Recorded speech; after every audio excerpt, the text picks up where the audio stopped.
இன்னைக்கு ஐயனார் துணை சீரியலில் பாண்டியும் வானதியும் பேசிகிட்டு இருப்பாங்க. அப்போ வானதி வந்து சொல்லுவா, ஏன் பாண்டி நான் வந்து சந்தோஷமான விஷயத்த சொல்லிக்கிட்டு இருக்கேன், நீ கொஞ்சம் கூட சந்தோஷம் இல்லாமல் அமைதியாகவே இருக்க, உங்கள் வீட்டில் சந்தோஷமாக இருந்ததுக்கு கூட நீ இல்லையே அப்படி சொல்லிட்டு ஃபீல் பண்ணி பேசுவாள். அதுக்கு அவன் சொல்லுவான், அதெல்லாம் ஒன்றும் இல்லை, நான் சந்தோஷமாக தான் இருக்கேன் அப்படின்னு சொல்லிட்டு பாண்டி சொல்லுவான். உடனே சொல்லுவாள், அப்படிலாம் எனக்கு பார்த்தா தெரியலை, என்ன விஷயம் சொல்லு அப்படின்னு சொல்லி கேட்பா வானதி. அதுக்கு அவன் சொல்லுவான், நமக்கு எதுக்கு இப்போவுமே அவசரமாக கல்யாணம் அப்படின்னு சொல்லி கேட்பான். அதுக்கு வந்து வானதி சொல்லுவா, என்ன இப்படி சொல்கிற, எங்கள் வீட்டில் உன்னைய வந்து ஏற்றுக்கிட்டதே பெரிய விஷயம், நம்ம கல்யாணத்துக்கு ஒத்துக்கிட்டதும் பெரிய விஷயந்தான். இப்போ அவங்க வந்து டக்குன்னு வந்து மனசு மாறிட்டாங்கன்னா என்ன பண்ணுறது, சொந்தக்காரங்க பேச்செல்லாம் கேட்டுட்டு ஏதாவது மனசு மாறிட்டாங்கன்னா அவ்வளோதான் அப்படின்னு சொல்லிட்டு வானதி சொல்லுவாள். அதுக்கு அவன் சொல்லுவான், இன்னும் அண்ணனுக்கே கல்யாணம் முடியலை, அதுக்குள்ளே நமக்கு எதுக்கு கல்யாணம் அப்படின்னு சொல்லிட்டு பாண்டி கேட்பான். அதுக்கு வந்து வானதி சொல்லுவாள், உங்கள் அண்ணனுக்கு தான் பொண்ணு ரெடியாக இருக்குல்ல, முன்னாடி பொண்ணே கிடைக்காதுன்னு சொன்னேன், இப்போ தான் பொண்ணு ரெடியாக இருக்குல்ல, பிறவு என்ன உனக்கு கவலை அப்படின்னு சொல்லி கேட்பா வானதி.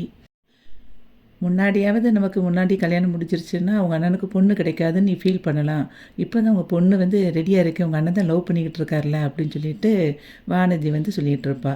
அப்போ வந்து பாண்டி சொல்லுவான், அவங்க இப்போ தானடி பேசியே பழகுறாங்க, அதுக்குள்ளே நம்ம வந்து எப்படி கல்யாணம் முடிப்பாங்க, இன்னும் கொஞ்சம் டைம் எடுக்கும்ல அப்படின்னு சொல்லி பாண்டி வந்து திரும்ப சொல்லுவான். அதுக்கு வானதி சொல்லுவா, அது வரைக்கும் நம்மளால் வெயிட் பண்ணிகிட்டு இருக்க முடியாது, எங்கள் வீட்டில் மனசு மாறிட்டாங்கன்னா அதோட பெரிய பிரச்சனை ஆயிரும், அதுக்கப்புறம் உனக்கு வந்து கட்டி கொடுக்காம போயிடுவாங்க அப்படிங்கிற மாதிரி ஃபீல் பண்ணிகிட்டு இருப்பா வானதி. இந்த என்னோடய ப்ராப்ளத்தை நீ யோசிக்கவே மாட்டியா அப்படின்னு சொல்லி வானதி சொல்லுவாள். அதுக்கு இவன் சொல்லுவான், பாண்டி நீ உன்னோட ப்ராப்ளத்தை மட்டுமே யோசிச்சிட்ருக்க, என் சைடு உள்ள ப்ராப்ளத்தை நீ யோசிக்கவே மாட்டேங்கிற அப்படின்னு சொல்லிட்டு பாண்டி சொல்லுவான். இப்போ என்ன தான் உனக்கு பிரச்சனை அப்படி சொல்லுவான் வானதி. அப்போ அவன் பாண்டி சொல்லுவான், நீ இப்போ நம்ம கல்யாணம் முடிஞ்சிருச்சுன்னா நம்ம எங்கே தங்குவோம், அந்த வீட்டில் ஏற்கனவே 2 ரூம்பு தான் இருக்குது அப்படின்னு சொல்லிட்டு ஃபீல் பண்ணுவான். அப்போ வானதி சொல்லுவா, உனக்கு இதுதான் உன்னோட பிரச்சனையா, ஒரு பெரிய ரூமில் வந்து உங்கள் அண்ணி தானே இருக்கிறாங்க தனியாக, அதில் ஹாஸ்டலில் இருக்கிற மாதிரி இருந்துக்கிட்டு இருக்காங்க, அவங்க உங்கள் அண்ணன் கூட கூட தங்கியிருக்கலாம், நீங்கள்லாம் வந்து இப்போ தனியாக ஹாலில் எல்லோரும் படுத்துக்கிட்டு இருக்கீங்க, எதுக்கு இப்போ அவங்களுக்கு அவ்வளோ பெரிய ரூமு, இங்கே இருக்கும்போதே ஹாஸ்டலில் இருக்கிற மாதிரி தான் இருக்காங்க, அவங்கள கொண்டு எங்கேயாவது தனியாக ஹாஸ்டலில் கொண்டு விட்டுரு, அதுக்கப்புறம் நம்ம அந்த ரூமில் இருந்துக்கலாம் அப்படின்னு சொல்லிட்டு சொல்லுவாள் வானதி. உடனே அவன் வந்து அப்படியே கோவத்தில் சொல்லுவான், என்ன பேச்சு பேசுகிற, நீ புரிஞ்சு தான் பேசுகிறியா அப்படின்னு சொல்லி கேட்பான் பாண்டி. அதுக்கு உடனே வானதி சொல்லுவாள், சரி சரி நீ கோவப்படாத, அப்போது ஒன்று பண்ணுவோம், நம்ம வந்து தனியாக போயிடுவோம், நீ என் கூட வந்துட்டு நம்ம தனியாக இருந்துக்கலாம் வீடு பிடிச்சி அப்படின்னு சொல்லி சொல்லுவாள். அப்பவும் அவன் வந்து இப்படி ஒரு மாதிரி என்ன சொல்கிற அப்படின்னு சொல்லி பாண்டி கேட்கும்போது, இப்போ என்ன உனக்கு கண்காணாத இடத்துக்காக கூட்டிகிட்டு போகிறேன், அடுத்த தெருவில் ஒரு வீடு பிடிச்சி நம்ம தனியாக இருப்போம் அப்படின்னு சொல்லிட்டு இருக்கும்போதே, இதெல்லாம் சரிப்படாது வானதி, நீ பேசுகிறது எனக்கு பிடிக்கலைங்கிற மாதிரி பாண்டி சொல்லிக்கிட்டு இருக்கும்போதே அங்கேருந்து இவன் வந்துடுவான் பல்லவன். சேரன் அண்ணன் உன்னை கூப்பிட்றான் அப்படின்னு சொல்லி சொல்லுவான் பாண்டிக்கிட்ட. அப்போது வந்து இருடா நான் வாரேன் அப்படின்னு சொல்லும்போது அவன் திரும்பியும் பல்லவன் சொல்லுவான், அர்ஜென்ட்டாக கூப்பிட்றாங்கண்ணா அப்படின்னு சொல்லி சொல்லுவான். வாரேன்டா நீ போ அப்படின்னு சொன்னோடனே சரின்ட்டு போயிடுவான். அதுக்கப்புறம் பாண்டி வந்து வானதிக்கிட்ட சொல்லுவான், நீ இப்போ என்கிட்ட பேசின எந்த விஷயத்தையும் எங்கள் வீட்டில் பேசிடாத அப்படி சொல்லி சொல்லுவான் பாண்டி. ஏன்னா இப்போ தான் எல்லாருமே ரொம்ப சந்தோஷமாக இருக்காங்க, அந்த சந்தோஷத்தை கெடுத்துறாத அப்படின்னு சொல்லும்போது வானதி சொல்லுவாள், நான் எதுக்கு இப்போ சொல்ல போகிறேன், ஏதாவது வந்துட்டு அவங்க எனக்கு அகெயின்ஸ்டாக பேசுனாங்கன்னா அப்போ பேசுவேன் அப்படின்னு சொல்லி வானதி சொல்லுவாள். நான் அதுக்கு தான் சொல்கிறேன், நீ எப்போவுமே எதை பற்றி பேசக்கூடாது, முதல்ல உள்ளே வா அப்படின்னு சொல்லிட்டு இழுத்துட்டு போயிடுவான் பாண்டி. நைட்டு வந்து பல்லவனும் சோழனும் உட்காந்து மொபைல் பார்த்துட்ருப்பாங்க. பகலில் எடுத்த அந்த ஃபோட்டோஸ் எல்லாத்தையும் வந்து பல்லவன் வந்து காட்டிக்கிட்டு இருப்பான். அப்போ வந்து சோழன் சொல்லுவான், இதெல்லாம் எப்படா எடுத்த அப்படின்னு சொல்லிட்டு இருக்கும்போது, ஏன்னா நம்ம எல்லோரும் சேர்ந்து இங்கே பொங்கல் கொண்டாடிட்டு இருக்கும்போதே நான் ஒன்று ஒன்றா எடுத்துக்கிட்டு இருந்தேன் அப்படின்னு பல்லவன் சொல்லுவான். ஆனால் வந்து சைலண்ட்டாகவே இவன் உட்காந்துருப்பான் பாண்டி. இவங்க பேசுகிறது எதுவுமே காதில் வாங்காமல் வானதி பேசுனதையே அவனுக்கு மனசுக்குள்ளே ஓடிக்கிட்டே இருக்கும். வெளியே வந்து நடேசன் உட்காந்து கட்டில் வந்து பாட்டு கேட்டுட்ருப்பார். அப்போது வந்து சத்தமாக வச்சுருக்கிறத கேட்டுட்டு இவன் வந்து ஒரு வீடியோ பார்த்துட்ருப்பான் சோழன், அது வந்து கேட்காது. அப்போ வந்து சோழன் வந்து சொல்லுவான், கொஞ்சம் பாட்டை சவுண்டை குறைச்சி வைங்க அப்படின்னு சொல்லி சொல்லுவான். அதுக்கு இவர் வந்து அதெல்லாம் முடியாது, நீங்கள் என்னனாலும் பண்ணிக்கோங்க, நான் பாட்டு இப்படி தான் கேட்பேன் அப்படின்னு சொல்லிட்டு கேட்டுட்ருப்பார்.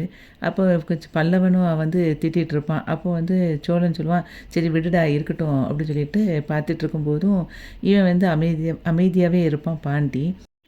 அதுக்கப்புறம் சேரனும் நிலாவும் அங்கே வருவாங்க. வந்த உடனே சேரன் வந்து நிலா கிட்ட சொல்லுவான், "நிறைய பொங்கல் இன்னும் மீதம் இருக்குது" அப்படின்னு சொல்லிட்டு இருக்கும்போதே அதுக்கு அவ சொல்லுவா, "நிலா, எங்கள் வீட்லேயும் க அன்றைக்கி ஃபுல்லாக நாங்கள் மதியம் சாப்பிட்டுட்டு நைட்டும் சாப்பிட்டுட்டு மீதி இருந்தால் நான் மறுநாள் சாப்பிடுவோம்" அப்படி சொல்லி சொல்லுவா நிலா.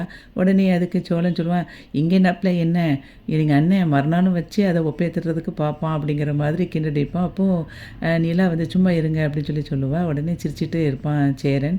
அதுக்கப்புறம் சேரன் வந்து பாண்டியை பார்த்துட்டு, "பாண்டி வந்து வானதி சொன்னது உனக்கு ஞாபகம் இருக்குல்ல" அப்படின்னு பேசிகிட்டு இருப்பான். அப்போ அவன் அமைதியாக இருப்பான். திரும்பியும் வந்து சேரன் கூப்பிடுவான். அப்பவும் அவன் வந்து அதை கவனிக்காமையே இருப்பான். அப்போ சோழன் வந்து ஒரு இதை தூக்கி எறிஞ்சு, "ஏய் பாண்டி, உன்னை அண்ணன் எவ்வளோ நேரம் கூப்பிட்டுட்ருக்கானோன்னே அதுக்கப்புறம் தான் என்னென்ன" அப்படின்னு சொல்லி கேட்பான். அதுக்கப்புறம் அவன் பாண்டி அப்படி அமைதியாக இருப்பான். அப்போ சேரன் சொல்லுவான், "உனக்கு வானதி சொன்னது ஞாபகம் இருக்குல்ல, நாளைக்கு அவங்க வீட்டில் போய் பொண்ணு பார்க்க போகணும்ல அப்படின்னு சொல்லி, நம்ம போய் பொண்ணு பார்த்துட்டு வந்துடுவோம்" அப்படின்னு சொல்லி அவன் சொல்லுவான். அதுக்கு இவன் அப்படியே அமைதியாக இருப்பான். "என்னடா அமைதியாகவே இருக்க" அப்படின்னு சொல்லிட்டு இருக்கும்போது அங்கே சோழனும் பல்லவனும் சொல்லுவாங்க, "ஏன் அண்ணன் அமைதியாகவே இருக்கு" அப்படின்னு சொல்லிட்டு யோசிப்பாங்க.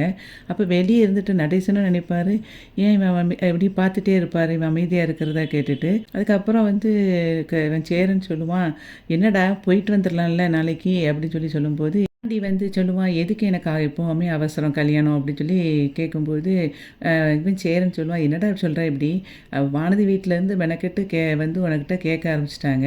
இப்போ திடீர்னு நம்ம லேட்டாக பண்ணிட்டோன்னா திடீர்னு அவங்க உனக்கு கொடுக்காம போயிட்டாங்கன்னா அவங்க மனசு மாறி, நமக்கு இன்றைக்கி எல்லாமே நல்லதாக நடந்திருக்கு, நம்மலாம் இப்படி பொங்கல் கொண்டாடுவோன்னு நம்ம நினச்சி கூட பார்க்கறது கிடையாது, அவ்வளோ சந்தோஷமாக இருக்குது இன்றைக்கி, எல்லாம் நிலா வந்த நேரம்தான்" அப்படின்னு சொல்லிட்டு, இப்போ நிலா நம்ம வீட்டில் இருக்க போய் தான் நமக்கு நம்ம வீட்லேயும் ஒரு பொண்ணை நம்பி வந்து கொடுக்குறாங்க அப்படின்னு சொல்லிட்டு பேசிகிட்டு இருக்கும்போதே இவன் பாண்டி வந்து அமைதியாகவே இருப்பான் திரும்பியும். அதுக்கப்புறமும் அவன் சொல்லுவான், "என்னடா இது, ஏன்டா அமைதியாக இருக்க" அப்படின்னு சொல்லி கேட்கும்போதும் அவன் வந்து எனக்கு இப்போ அர்ஜென்ட்டாக கல்யாணம் வேண்டானான்னு தான் சொல்லிகிட்டு இருப்பான். அந்த சமயத்தில் அவங்க அப்பா சொல்லுவார், "இப்போ நான் சொல்கிறேன், அந்த பொண்ணுலாம் இவனுக்கு வேண்டாம், அவன்லாம் இவளுக்கு வந்து செட்டே ஆக மாட்டா, அது பொண்ணா, அது சரியான வாயாடி" அப்படின்னு சொல்லும்போது, "அங்கிள் சும்மா இருங்க அங்கிள்" அப்படின்னு சொல்லிட்டு சொல்லும்போது, "எல்லோரும் ஒன்றை மாதிரி நல்ல பொண்ணாக இருப்பாங்களாம்மா" அப்படின்னு சொல்லி சொல்லுவாள். "எங்களுக்கு அது தெரியாதா நான் நல்லவன்னு" அப்படின்னு சொல்லிட்டு நிலா சொல்லுவாள்.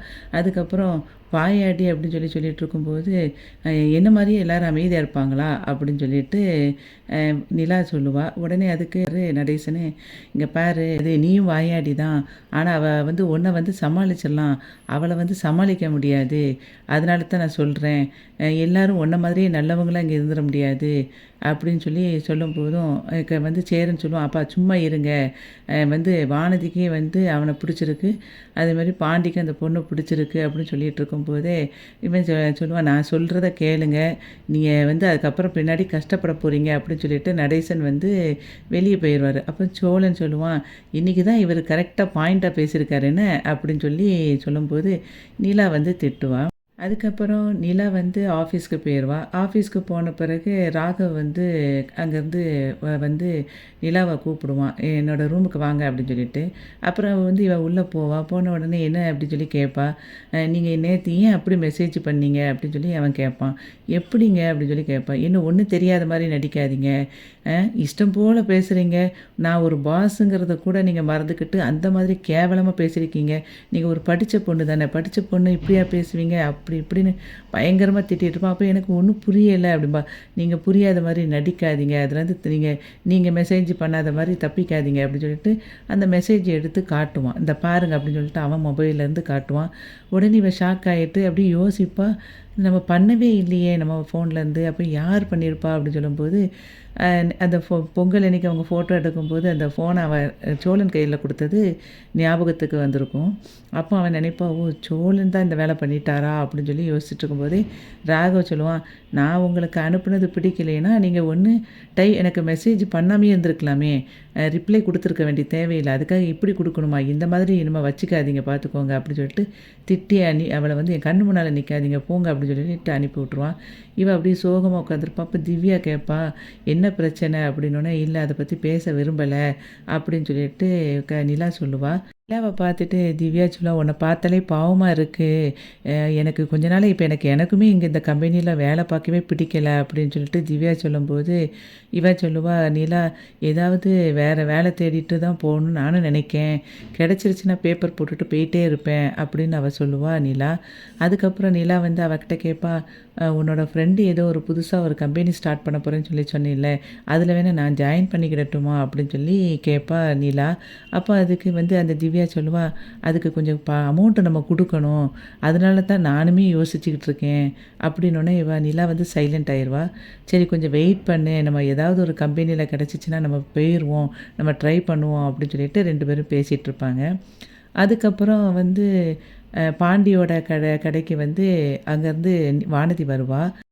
வானதி வந்து சிரிச்சுக்கிட்டே இருக்கிறத பார்த்த உடனே கண்ணா கேட்பான், "என்ன ரொம்ப இன்னைக்கு சந்தோஷமா இருக்கிற மாதிரி இருக்கு?" அப்படின்னு சொல்லி கேட்பான்.